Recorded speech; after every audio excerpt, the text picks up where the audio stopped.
Et unanimité, on en vient à l'avenant à la convention relative à l'occupation du domaine public pour l'aménagement du plan de vidéoprotection. Sarah Proust.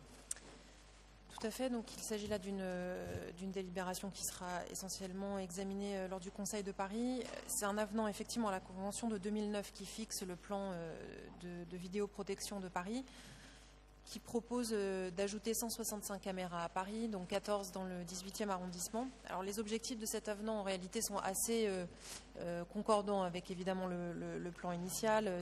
Il s'agit de l'amélioration de la gestion de l'espace public, le fait de renforcer la sécurisation de Paris autant pour la population que pour les visiteurs. Le troisième objectif, c'est de mieux gérer la circulation sur les grands axes routiers. Et il a été ajouté à cette convention par cet avenant une troisième mission, qui est la lutte contre la pollution de l'air, puisque à terme, ces caméras permettront de contrôler la circulation interdite ou réglementée. L'ensemble de ces nouvelles implantations, c'est-à-dire les 165, ont été retenues et définies en étroite collaboration entre la préfecture de police, la mairie centrale et les mairies d'arrondissement, avec différents critères. J'en citerai que 3 là ce soir, parce qu'ils importent beaucoup dans notre arrondissement. D'ailleurs, d'abord, là où la délinquance a été la plus marquée, et tout ça par des constats faits par la préfecture de police, par le commissariat central, mais aussi par la direction, la DPP de la ville de Paris. Le deuxième type de priorité, c'est les nouveaux quartiers qui n'avaient pas pu être pris en compte dans la convention de 2009. Donc, pour ce qui concerne le 18e arrondissement, on peut notamment penser à l'esplanade Nathalie Sarraute. Et troisième type de priorité, un ajustement par rapport au plan précédent, puisque entre 2009 et aujourd'hui, un certain nombre de mairies, dont la nôtre, ont fait des demandes, ont porté un certain nombre d'exigences sur la capacité du plan de vidéoprotection à s'ajuster un peu par rapport à l'existant. Donc, pour conclure la présentation un peu rapide de ce plan qui sera examiné en Conseil de Paris, on peut peut-être retenir 3 éléments. D'abord, l'intégration des nouveaux quartiers. Dire aussi que les ZSP sont de mieux en mieux dotés, puisqu'il s'agit aussi de pouvoir outiller les dispositifs déjà intégrés existants et de créer un nouvel outil complémentaire sur la question de la lutte contre la pollution. Voilà pour cette présentation de l'avenant au PVPP. Merci pour cette présentation très claire. Alors, Monsieur Julien, Monsieur Honoré, Monsieur Keinec, Monsieur Briand et Monsieur Beppo. On va essayer chacun de faire relativement court. Il est 9h30, il nous reste encore un peu de matière. Mais en même temps, c'est un débat qui le mérite. Monsieur Julien. Alors que le préfet et la mairie installent des caméras, de nouvelles caméras dans de nouveaux quartiers, ça ne nous fait pas plaisir, mais c'est une logique qui n'est pas nouvelle. En revanche, que l'on renforce le nombre de caméras dans des quartiers où elles sont déjà implantées, ça, évidemment, ça ne nous plaît pas du tout, encore moins. Que ces nouvelles caméras soient en haute définition n'est pas fait non plus pour nous rassurer en termes du droit de circuler librement sans être surveillé tout le temps, partout et à toute heure, en permanence. Voilà. Non seulement par ces caméras, mais il y a les autres. Sur les autres, on ne se prononce pas, parce que c'est au choix des bailleurs, de la RATP et de bientôt d'autres instances qui ne relèvent pas du domaine public. L'opposition des écologistes a toujours été centrée et active que sur, grosso modo, ces caméras qui nous surveillent dans la rue, pour faire schématique. De même, nous ne sommes pas opposés au fait d'utiliser les caméras pour la circulation automobile. C'était déjà le cas avant. Alors franchement, faire passer au titre du plan anti-pollution le fait qu'on va regarder quelques rues de plus que celles qui étaient déjà observées à des fins de circulation, c'est vraiment vouloir nous faire gober un œuf. Voilà, franchement, la délibération que j'ai lue attentivement est extrêmement grossière sur ce plan. Alors ensuite, cette délibération, elle passe un temps considérable quand même, il y a toute une demi-page, sur le comité d'éthique.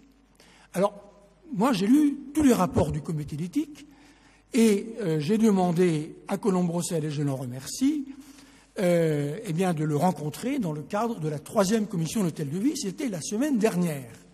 Je ne regrette pas le rendez-vous. Ce comité d'éthique, d'abord, c'est la première fois qu'il rendait compte de son activité devant les conseillers de Paris. Ça n'était jamais arrivé. Ensuite, il a admis qu'effectivement, il n'avait aucun moyen de contrôler les affirmations qui sont fournies par la préfecture. Quand j'ai demandé, mais est-ce que vous avez déjà fait appel à des experts universitaires, journalistes, associatifs? Ah non, jamais, mais c'est une bonne idée. C'est une bonne idée. Ah, j'espère que ça sera suivi des faits. Néanmoins, je ne vais pas trop ironiser sur, d'abord, les personnalités de ce comité, qui sont toutes extrêmement respectables, honorables, et qui font du mieux possible dans le cadre qui leur est imposé. Ça les conduit, par exemple, à dire, et il y avait là tous les groupes politiques, sauf exception, qui étaient représentés, mais j'étais à côté de Philippe Goujon, par exemple. Donc, je veux dire, ce n'était pas confidentiel, il y a des témoins. Mais ça a conduit le président du comité d'éthique, Roland Kessous, à dire que, oui, effectivement, il n'y avait strictement aucune preuve que les caméras étaient utiles pour la prévention. Que, pour ce qui est du flagrant délit, évidemment, c'est pas génial, mais en revanche, pour la recherche et la répression, là, ça marche. C'est pour ça, dit-il, qu'il y a beaucoup de gens qui demandent de la vidéosurveillance. Mais j'étais très courtois pendant cette 3e commission et je disais vidéoprotection. Voilà. Parce que ce n'était pas le lieu de faire de la politique. Ici, on fait de la politique, donc j'appelle les choses par leur nom, vidéosurveillance. Et il reconnaissait, il disait en même temps, oui, il y a eu 9200 interpellations en 2014, mais c'est vrai qu'on voudrait savoir combien il y en aurait eu si on avait affecté sur le terrain les 3500 personnes habilitées à regarder les caméras et bien d'autres. Voilà, il admettait le doute. Voilà. Et je remercie également Colombe-Brossel que cette rencontre ait eu lieu en l'absence de la préfecture, ce qui évitait de mettre le comité d'éthique sous une pression qu'exerce en permanence la préfecture en ce domaine. Je les ai interrogés sur l'accès aux images. J'ai essayé d'avoir accès aux images qui me filment tous les jours quand je sors de chez moi. J'ai une maîtresse et j'aimerais bien que ça ne se sache pas. Et donc, j'ai tenté le coup. Ok, je ne suis pas le champion de l'informatique. Je suis un peu plus doué que Daniel, mais pas énormément quand même. Et bien moins que beaucoup d'autres ici. Eh bien, j'ai renoncé. C'est impossible. C'est extrêmement difficile. Ce qui explique quand même qu'il n'y ait eu que 88 demandes enregistrées pour visionner, en 2012, 128 en 2013, 77 en 2014, dont 3 autorisées en 2012, 36 en 2013, 32 en 2014. Évidemment, la procédure est telle que ça décourage toute personne qui veut le faire. Bon, et je vais être trop long, donc je vais conclure quand même sur le coût de ce petit gadget. Sur le coût. L'État, je ne parle que des 165 caméras, dont un peu plus de la moitié dans les nouveaux quartiers, un petit peu moins dans les quartiers déjà couverts. L'État met 5 millions d'euros. La ville met 6,29, on va abréger, 6 millions d'euros. On est déjà à 11. À quoi s'ajoute, par exemple, le manque à gagner correspondant à l'exemption des redevances d'occupation du domaine public, qui n'est pas chiffré dans la délibération. Mais bon, grosso modo, je vous fais l'ensemble à environ 12 millions d'euros pour 165 caméras. Quand j'ai posé la question, Sait-on s'il y a beaucoup de policiers pour éviter la non-assistance à personne en danger? Parce que quand sur la caméra, moi, habilité à visualiser, je vois qu'il y a un petit salopard qui pique le sac d'une vieille dame, hop, je vais enclencher tout de suite les secours. C'est là que le bas blesse. Alors, c'est peut-être, je suis moi-même de ceux qui disent que depuis 2012, à Paris en particulier, on a un gros effort à faire et qui se fait progressivement. Je crois que bientôt, d'ailleurs, on va accueillir de nouveaux policiers ici. Il y a un effort de recrutement qui consiste à rattraper la catastrophe de l'époque Sarkozy. Là, on est d'accord là-dessus. Hein, voilà. Mais en attendant, ces caméras, on se demande vraiment à quoi elles servent. D'ailleurs, ça nous a été dit par une des 3 personnes du comité qui était là, qui dit oui, de toute façon, franchement, les caméras et le nombre de caméras, c'est pas très intéressant. Ce qui est intéressant, c'est de regarder la proportion de films qui est visualisé par un agent. Autrement dit, sur 100 heures, combien sont visualisés par un agent? Voilà. Alors, ce qui est intéressant, c'est de visualiser beaucoup. Parce que si personne ne regarde la caméra au moment où elle filme le petit salopard qui pique le sac de la vieille dame, ça ne sert pas à grand-chose. Enfin, bref.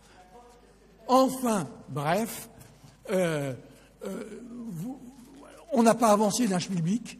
Il n'y a toujours aucune évaluation indépendante, contradictoire, scientifique, de l'efficacité de la vidéosurveillance, et je parle bien uniquement qu'en termes d'efficacité, en mettant de côté le souci qu'on est quand même quelques-uns à avoir dans ce pays de ne pas être surveillés midi, matin et soir avec les portables, avec la carte du pass Navigo, allez, partout, partout. Au bout d'un moment, quelle société veut-on? Et est-on obligé d'en rajouter à un coût de 12 millions d'euros pour 165 caméras dont personne n'a jamais prouvé que c'était efficace? Vous avez à peu près compris que nous voterons contre cette délibération. Et j'ajoute que, et je n'y étais pas pour rien, mon groupe avait voté pour le budget de la préfecture, contrairement à l'opposition, qui avait voté contre. Nous, on avait voté pour. Moi, je vais le dire à Colombe-Brossel. J'ai vu dans cette délibération un certain nombre de choses qui n'étaient pas dans les discussions qu'on avait. Si on m'avait dit on met les nouvelles caméras dans les nouveaux quartiers, bon, comme je disais au début, c'est logique. Why not? Ça ne me fait pas plaisir, mais bon. Mais là, on fait un petit peu trop et oser amener de façon aussi grossière la lutte contre la pollution à travers ce plan, c'est vraiment se foutre de la tête des écologistes. C'est la raison pour laquelle j'ai dit, la presse l'a reprise, que j'émettais une réserve sur le vote que nous ferons au mois de décembre sur le budget de la préfecture de police, parce que voilà, il faut respecter les engagements oraux qu'on prend, ça se fait entre alliés. Je vous remercie. Merci, je vais réagir à la fin de nombreuses interventions que nous allons avoir sur le sujet. La parole est à Christian Honoré. Monsieur le maire, pardonnez-moi, mais nous avions prévu, si vous ne voyez pas inconvénient, que d'abord mon collègue prenne la parole. Merci, monsieur le maire. Cette délibération, on pourrait s'en réjouir, nous allons la voter d'ailleurs, elle est une reconnaissance, n'en déplaise à monsieur Julien, de l'efficacité de la vidéoprotection que nous soutenons dans cette instance depuis longtemps dans notre groupe. Elle permet d'identifier, outre de rassurer madame Julien, elle permet d'identifier naturellement les délinquants, les terroristes, les criminels, et nous en avons eu de tristes exemples cette année, en 2015. C'est un peu difficile de l'ignorer aujourd'hui. Alors bien sûr, sur l'aspect pollution, particules, peut-être que la haute définition sera insuffisante, j'en conviens. L'intérêt, c'est vraiment la sécurité. Et quand on voit que, par exemple, l'incendie de la rue Mira, le dramatique incendie de la rue Mira, on a pu identifier un suspect grâce à la vidéoprotection, c'est un petit peu curieux aujourd'hui de dire que ça ne sert à rien. Pour autant, je disais, on pourrait se réjouir de cette délibération. On va la voter, simplement. C'est vrai que ce n'est pas grand-chose. Là-dessus, je suis d'accord avec M. Julien. Il y a 14 caméras qui sont ajoutées. On passe de 76 à 90. Donc, j'ai envie de dire, en cette rentrée scolaire, bien, mais peut mieux faire. Monsieur Honoré. Oui, mes chers collègues, le système de la vidéoprotection, je vais bien entendu compléter ce qu'a dit mon collègue Laurent Keinec. Bien entendu, nous allons voter pour cette délibération. Je vous rappelle qu'elle est quand même un peu en deçà de ce qu'avait proposé le préfet. Deuxièmement, je vous rappelle que c'est un dispositif qui avait été mis en place par Nicolas Sarkozy dans le cadre du dispositif 1000 caméras à Paris.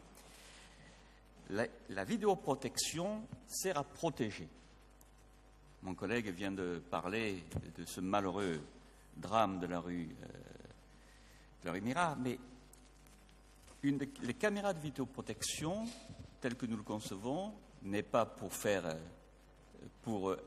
s'immiscer dans la vie privée des gens. Monsieur Julien, bon, chacun fait ce qu'il veut.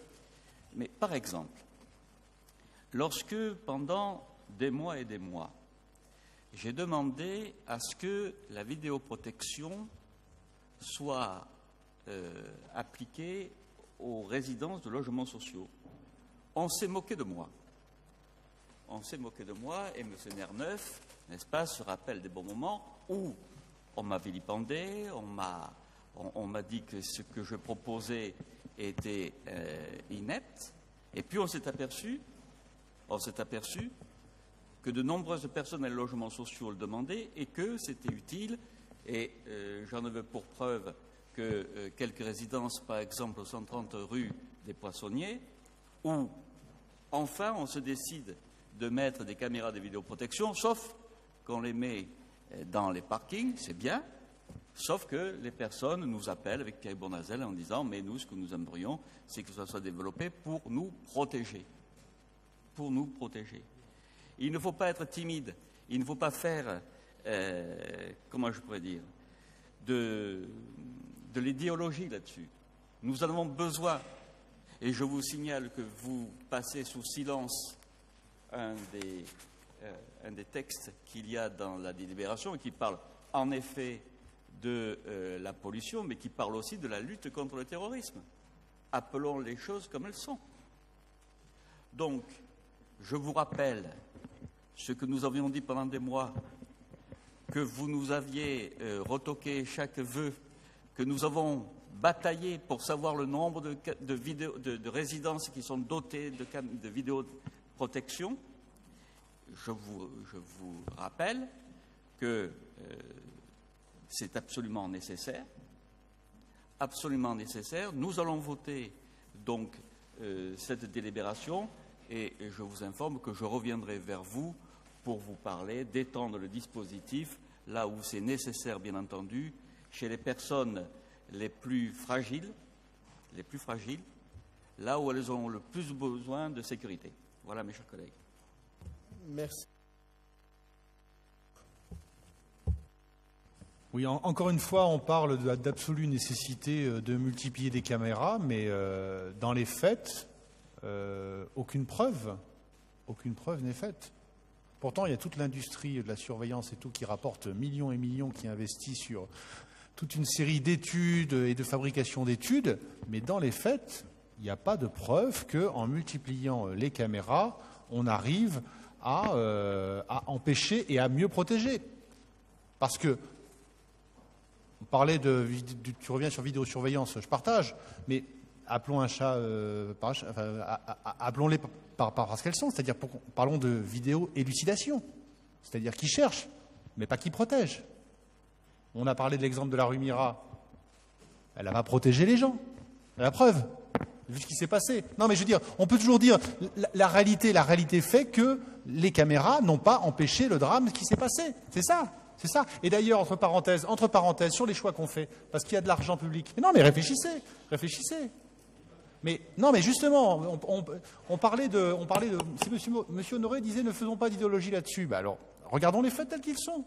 Aujourd'hui, par exemple, si pendant les 4 heures où le mec s'est baladé, s'il y avait peut-être eu plus de surveillance, plus de fonctionnaires, peut-être qu'il aurait été appréhendé parce qu'il y avait des comportements sains. Et à qui la faute? Parce qu'on a fait des choix aussi de déshabiller cet arrondissement sur ça. Donc à un moment, n'extrapolons pas et parlons de fait. Et aujourd'hui, malheureusement, la vidéosurveillance ou vidéo-élucidation, je vais peut-être appeler comme ça au final, parce que c'est plus pertinent, oui, permet de capturer, mais elle permet de les capturer après, une fois que le mal est fait.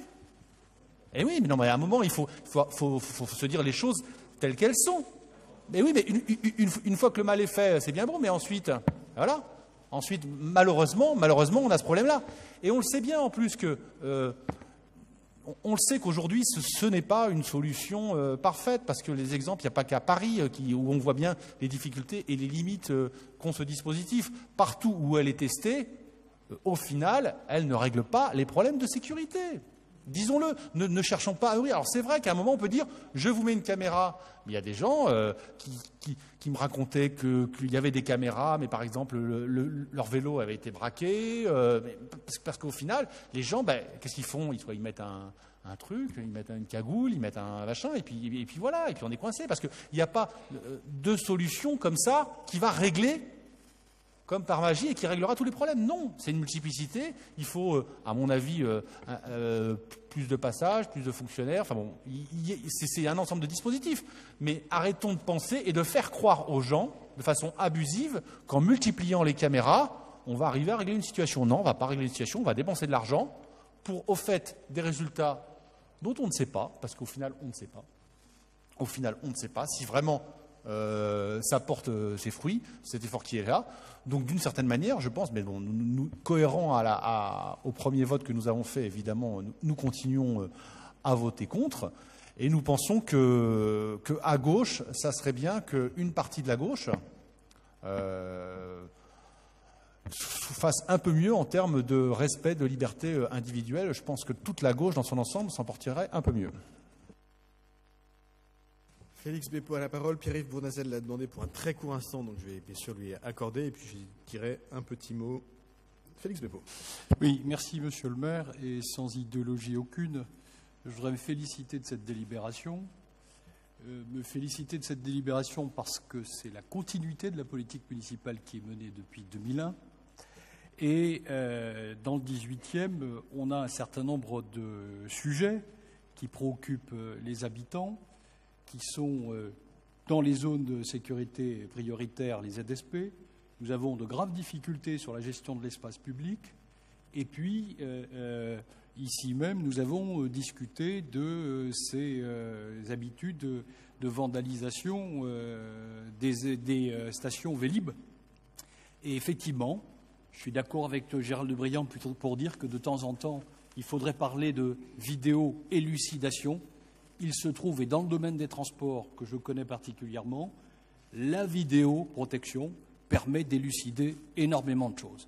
Alors, la discussion philosophique sur il faudrait les arrêter avant, effectivement, Gérald, non, compliqué, mais en même temps bête comme tout, j'ai envie de dire, ce que tu dis ne vaut pas grand-chose, en définitive. Il faut aussi savoir élucider les choses et pouvoir anticiper un certain nombre d'actions concrètes sur le terrain. Et effectivement, il se trouve que, contrairement à ce que vous êtes en train de faire, c'est-à-dire d'opposer la vidéo à des agents physiques, il ne s'agit pas de les opposer. Je crois que c'est un outil qui est donné aux forces de l'ordre d'une manière générale.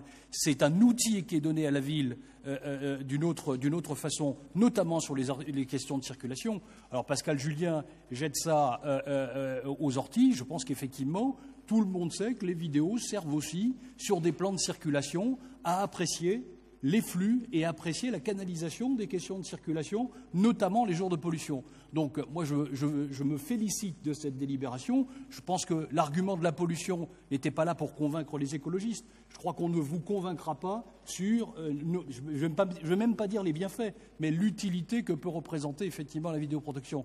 Donc je pense qu'il faut qu'on fasse l'économie. Tu n'arriveras pas, et j'ai envie de te le dire, excuse-moi Pascal, tu arrivais à me convaincre lors du mandat dernier, lorsqu'on parlait de ces sujets-là. Plus tu prends la parole sur ce sujet, moins tu me convaincs. Et effectivement, je crois qu'il ne faut pas opposer les choses comme vous les opposez entre les agents physiques et la vidéoprotection. Il faut voir concrètement ce que cela apporte dans la gestion des difficultés que traversent les habitants du 18e. Merci. Merci. Rapidement, Monsieur Bournazel. Oui, je voulais simplement ajouter que pour moi, la sécurité, c'est une chaîne. Et dans une chaîne, vous avez plusieurs maillons. La vidéoprotection, s'il n'y a que de la vidéoprotection, évidemment, ce n'est pas ce qu'il y a le plus utile. Mais c'est un maillon parmi d'autres. Alors, beaucoup ont donné quand même des exemples sur la lutte contre la délinquance, l'identification de délinquants, de criminels et même de terroristes. Rien que pour ça, j'y suis évidemment favorable, parce que c'est un maillon indispensable sur la chaîne de sécurité. Et il faut le faire de manière pragmatique, avec du bon sens. Il ne faut pas mettre des caméras partout, là où elles ne sont pas utiles, inutiles, non financées. Mais là où ça peut être nécessaire, on sait très bien quand on rencontre les acteurs des forces de l'ordre, de la police nationale, ils nous disent que pour eux, ça facilite quand même pas mal leur travail. Et puis ensuite, c'est vrai que ça doit aller avec d'autres maillons. Voilà. Alors, il y a le travail de la police nationale. Il peut y avoir, ça c'est un débat que nous avons, on ne va pas rentrer dedans, nous on est favorable à une police municipale, c'est un autre maillon. Il y a les travaux d'intérêt général et il y a la vidéoprotection qui est un élément d'élucidation, et c'est quand même pas rien, M. Briand, d'élucider et de repérer, mais c'est un élément aussi de lutte contre la récidive, parce que vous dites, ça ne l'a pas empêché de faire, mais on l'a repéré. Si on ne l'avait pas repéré, où serait-il? Aurait-il recommencé? Donc je crois que, voilà, soyons très pragmatiques, plein de bon sens, utilisons l'outil pour ce qu'il est, donnons pas l'impression que c'est formidable et que ça va tout régler, mais ça peut aider, ça contribue, et ça l'a déjà démontré, et c'est déjà pas mal. Bien. L'idée de cette délibération n'était pas de reprendre cet éternel débat qu'on a eu longuement à plusieurs reprises sur la vidéoprotection. En même temps, je me voyais mal appliquer avec rigueur le règlement intérieur et donc limiter par trop le temps de parole. Mais il est tard, il nous reste à peine 1 heure pour finir l'ensemble des délibérations et les extrêmement nombreuses questions et vœux que nous avons à évoquer. Donc il va falloir que maintenant chacun accélère un peu. Un mot quand même sur cette question, d'abord pour répondre à nouveau à M. Honoré. Nous parlons ici de vidéoprotection sur l'espace public. Et je rappelle que les halls d'immeubles sont des espaces privés des bailleurs et qu'en l'occurrence que nous discutions ici de la façon dont on gère l'espace public est la moindre des choses, que les locataires et les bailleurs discutent de la façon dont ils gèrent leur espace privé me paraît tout aussi logique. Et puis, je voulais rajouter un mot et finalement contribuer à ce qu'a dit Pascal Julien. C'est sûr que la vidéoprotection, c'est un outil supplémentaire. Mais je préfère la vidéoprotection telle qu'elle est aujourd'hui agrandie avec la délibération que nous votons, quand la politique du gouvernement est d'augmenter le nombre de postes de policiers. La vidéoprotection qui avait été discutée non pas directement par Nicolas Sarkozy, mais par Bertrand Delanoë, le maire de Paris, et le préfet de police, et c'est d'ailleurs Myriam El Khomri qui menait cette discussion, avait certes son sens. Elle en avait moins quand Nicolas Sarkozy, là pour le coup c'était sa responsabilité, réduisait drastiquement les moyens humains de la police dans le 18e. Aujourd'hui, même si on est loin d'être revenu au niveau auquel on devrait être, mais c'est long de recruter des policiers, peut-être faudrait-il que les efforts soient plus rapides encore, mais au moins on mène les deux choses en même temps. Parce qu'effectivement, s'il n'y a personne derrière la caméra, ça ne sert pas à grand-chose de filmer. Et de filmer encore une fois sur l'espace public et non pas sur les espaces privés. Mais moi, qui ai eu l'occasion de discuter assez longuement avec le commissaire Boire, je peux témoigner non seulement de l'utilité en matière d'élucidation, et c'est très important, mais aussi de la plus grande réactivité quand les faits eux-mêmes sont commis. J'ai en tête un exemple lié à la caméra qui est près du métro Barbès, qui a permis, parce que effectivement le commissaire Boire était derrière sa caméra à ce moment-là, d'envoyer immédiatement sur place des effectifs qui ont pu interpeller des personnes qui commettaient des actes de vente de drogue. Donc voilà, exemple n'est pas raison évidemment, et chaque chose doit être mesurée, mais en tout état de cause, c'est un outil qui est plébiscité par les professionnels des questions de maintien de l'ordre. C'est un outil qui est plébiscité par ceux qui ont à connaître et à travailler sur l'ensemble des éléments qui ont trait à la lutte contre la délinquance. Tendance à leur faire confiance. Il s'agit quand même d'une police républicaine, comme la préfecture de police est républicaine, et on a avec eux un dialogue respectueux de nos compétences, mais respectueux aussi de ce que peuvent penser ces professionnels, même si nous avons ensuite à mettre tout ça dans le contexte. Je ne sais pas si Sarah Proust veut rajouter un mot avant que nous passions au vote, ou deux. Oui, Daniel Maillard. Il y a un autre exemple où ça contribue à l'élucidation, mais à la protection de la synagogue de la rue de Deauville. Quand il y a eu les manifestations de juillet 2014, heureusement qu'il y avait un certain nombre de caméras qui ont montré que des manifestants violents voulaient s'en prendre à la synagogue de la rue de Deauville. Donc ces caméras ont contribué à la protection, donc à la prévention. Et en matière de prévention, je connais un petit peu ces sujets, vous ne pouvez pas quantifier quand un fait n'est pas commis parce qu'il y a une caméra ou parce que des policiers sont intervenus, ça ne rentre pas dans les statistiques. Et donc, moi, je ne veux pas qu'on vilipende la prévention, la protection en amont, parce qu'elle permet d'éviter la commission de faits. C'est aussi ça, protéger la liberté et la sécurité de nos concitoyens. Les caméras y contribuent en même temps que la police, en même temps que le renseignement. Et donc voilà, je pense qu'il faudra sortir de ce débat idéologique qui est, à mon avis, un peu dépassé. Sarah Proust, et puis on passe au vote.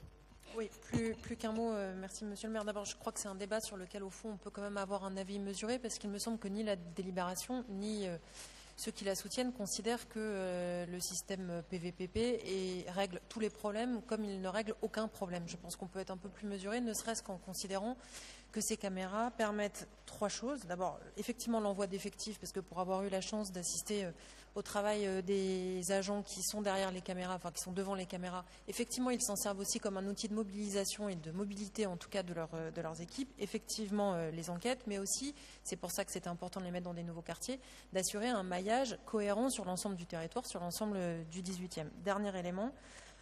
D'abord, beaucoup de nos concitoyens nous demandent à avoir des caméras, donc on est aussi toujours, c'est pour ça qu'être mesuré, c'est important, c'est-à-dire ne pas en mettre partout est une chose, répondre aussi parfois à la demande d'un certain nombre de nos concitoyens peut être intéressant. Et dernier élément, je ne suis pas spécialiste des finances publiques, mais je pense que quand on met la question des effectifs contre la question des caméras, je pense que l'un est un budget d'investissement et l'autre de fonctionnement, que de toute façon, la fongibilité des lignes n'existe pas et que quand bien même les 12 millions que vous évoquez les uns les autres ne seraient pas utilisés aux caméras, que ça ne serait pas utilisé en fonctionnement pour l'embauche de fonctionnaires ou en tout cas des effectifs supplémentaires qui par ailleurs arrivent, qui sont demandés à de nombreuses reprises et sans des fonctionnaires plus nombreux dans l'arrondissement, le travail ou en tout cas l'utilité des caméras serait totalement effectivement inefficace. Merci beaucoup. Je vais donc mettre aux voix cette délibération SG 61 qui est pour, qui est contre, elle est adoptée, qui s'abstient, personne, elle est adoptée.